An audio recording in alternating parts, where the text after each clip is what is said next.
Hi students, I am VK Singh from IIT Pathshala, Patna. Today I will teach a very important topic of capacitor. As you see that I put heading on the box sharing of charge. Okay. Let we have two conductor A and B.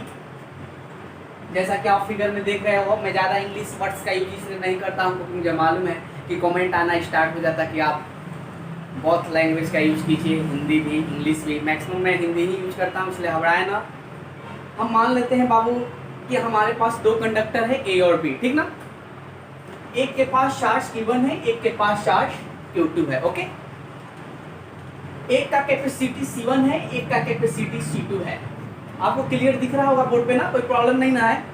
आप visibility को थोड़ा increase कर लेंगे। आपको YouTube पे आप एक वो 3 डॉट आते हैं साइड में, आप देखेंगे उसको। आप जब पुश करेंगे ना तो आपको ऑप्शन आएगा, तो वहाँ पे लिखा जाता है कि आप कितने मेगा मतलब कि HD में देखना चाहते हो। 160 ऑप्शन देता है, 260, 360 ऐसे करके देता होगा, आप देखेंगे।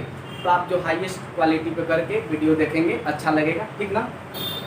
तो हमने क्या बोला कि हमारे पास दो कंडक्टर है, एक का कैपेसिटी C1 है, अनदर का कैपेसिटी C2 है। एक के पास चार्ज Q1 है, एक के पास चार्ज Q2 है। ओके, ये बिफोर कनेक्शन का कंडीशन है। बिफोर कनेक्शन का मतलब इससे हम किसी कंडक्टर से कनेक्ट नहीं किए हैं। ओके, बिफोर कनेक्टेड, ठीक ना। अभी मान लिया जाए इसको हम एक वायर से कनेक्ट कर देते हैं, सपोज दैट्स। ओके, जब इसको एक वायर से कनेक्ट कर देंगे बाबू, तो charge higher potential to lower potential flow करना स्टार्ट कर देगा।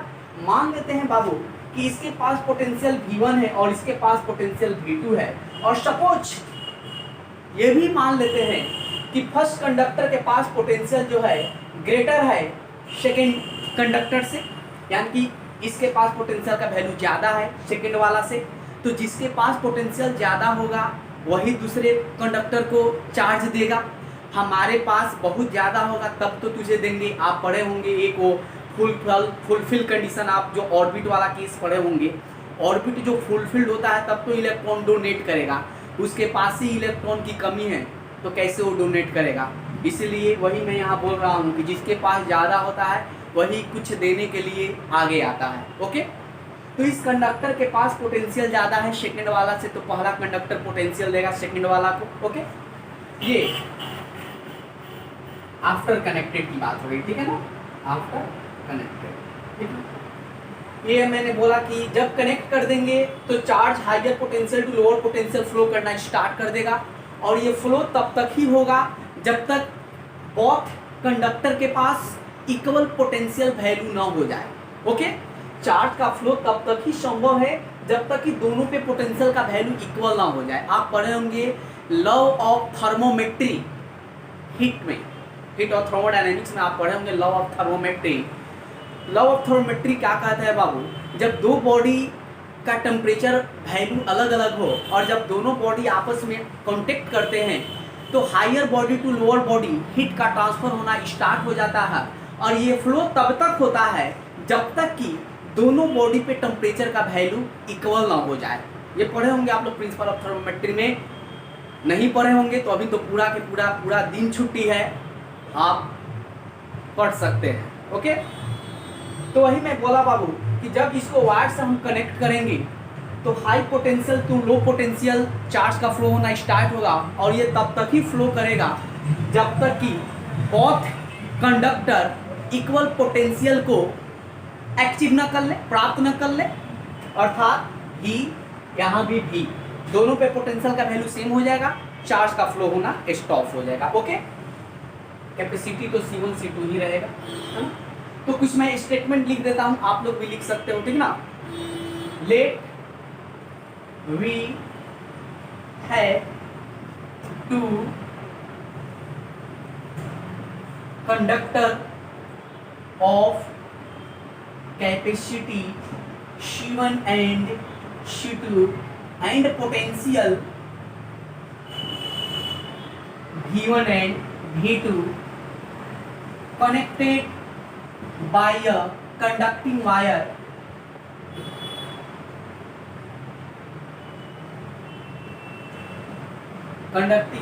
then potential flow from high potential नहीं बाबू, चार्ज आप लिखेंगे यहाँ, ठीक ना, charge flow from high potential to low potential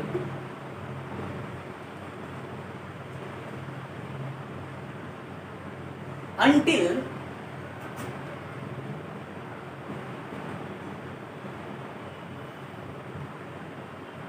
both conductor achieve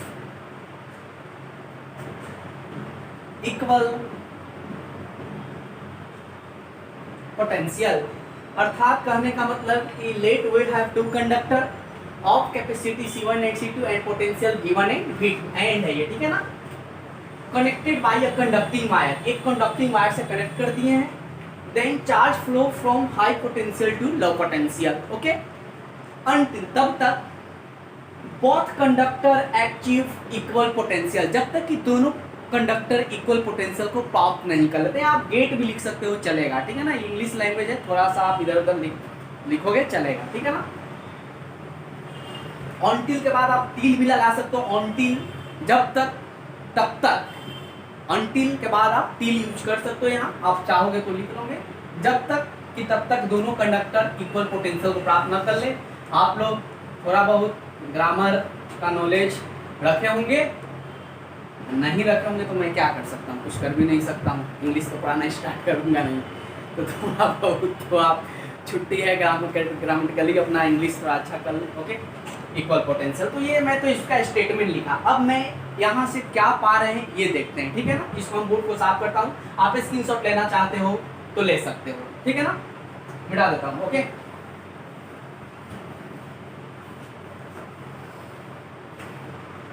Now we apply conservation of charge, conservation of charge. अब यहाँ पे हम लोग क्या अप्लाई करेंगे, conservation of charge. What is conservation of charge according to this law of charge, बताया हूँ हम आप लोग को, शायद फर्स्ट या सेकंड वीडियो में बताया हूँ, कोई बोलेंगे क्या कहता है कंजर्वेशन लॉ बाबू, चलो हम बोल देता हूँ, आप लोग लगता है पढ़ भी नहीं रहे। तो कंजर्वेशन ऑफ चार्ज हम लोग पढ़े हैं बाबू, हम पढ़ाया हूँ, क्या कहता है conservation of charge according to this law, charge of a body or system neither be created nor be destroyed, it is only transferred from one body to another body, okay। तो according to conservation of charge क्या कर सकता हूँ बाबू, जो initial में charge होगा वही final में चार्ज होगा, यही नाम कर सकता हूँ, Q initial equal to Q final.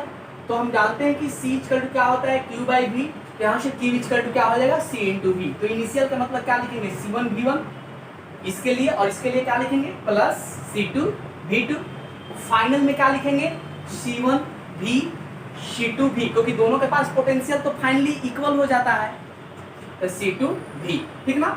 यहाँ से हम V कॉमन ले लेंगे, ठीक ना, कोई दिक्कत नहीं हो रहा होगा, बहुत आराम से पढ़ा रहा हूँ। अब इसमें इसके बाद भी यदि आपका प्रॉब्लम्स है तो फिर तो आपको क्लास में ही मिलना होगा। V का वैल्यू यहाँ से क्या हो जाएगा, C1 V1 plus C2 V2 upon क्या लिखेंगे C1 प्लस C2।